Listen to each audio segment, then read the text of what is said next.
नमस्कार, हम रिंकू तिवारी, जिला गोपालगंज, बिहार से। अभी हम दुबई में रहिले। स्वागत बा आप सबके हमारे चैनल पे। आज आप सबके एगो बहुत ही सुंदर समधी गारी गीत सुनाओ तनी। समधी गारी गीत के बहुत लोग के कमेंट आवता और आशा बा की गीत आप सबके बहुत अच्छा लगे तो लाइक और कमेंट जरूर करे लोगिन। और अगर चैनल के सब्सक्राइब नहीं कैले तो कृपया आप सब चैनल के सब्सक्राइब करें कि जब भी हम गाना अपलोड करें तो सबसे पहले नोटिफिकेशन आप सबके मिले। और यही तरह से अपन प्यार और आशीर्वाद बनौले रखें। राजा जनक करावे जेवना रे पूड़ी गरम गरम।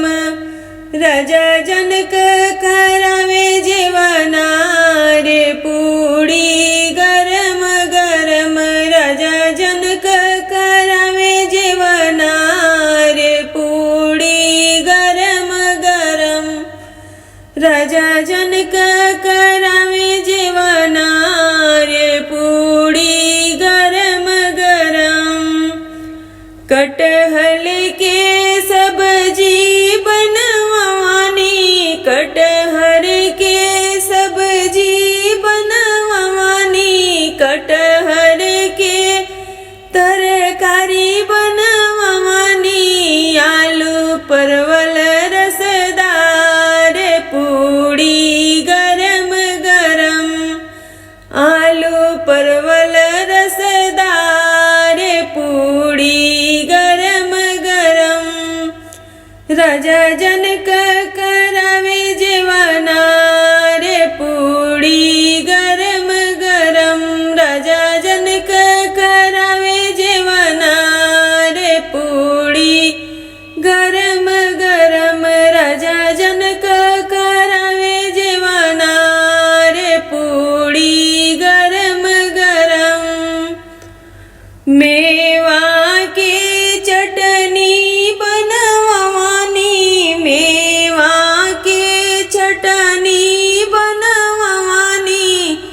मेवा के चटनी बनवानी।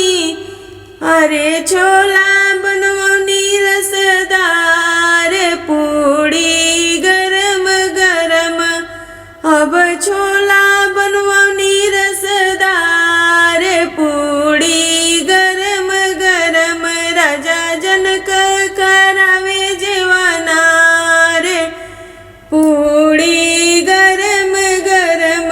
राजा जनक करावे जेवना रे पूड़ी गरम गरम।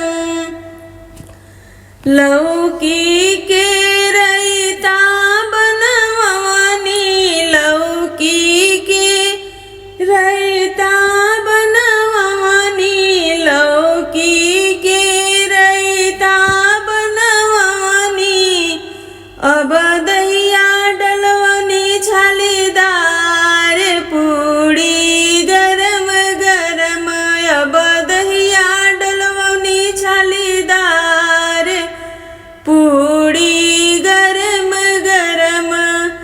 राजा जनक करावे जेवना रे पूड़ी गरम गरम। राजा जनक करावे जेवना रे पूड़ी गरम गरम।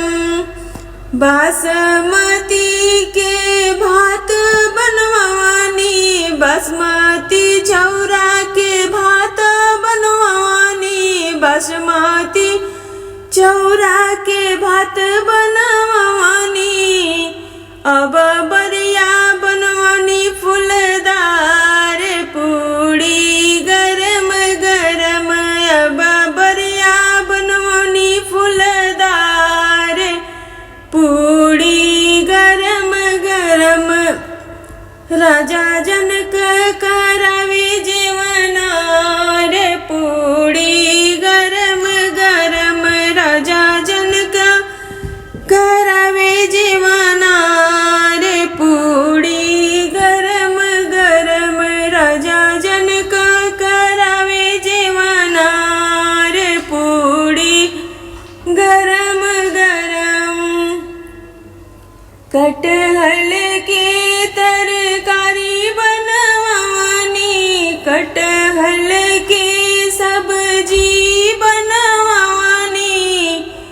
अब आलू परवल रसदार पूड़ी गरम गरम, अब आलू परवल रसदार पूड़ी गरम गरम, अब आलू परवल रसदार पूड़ी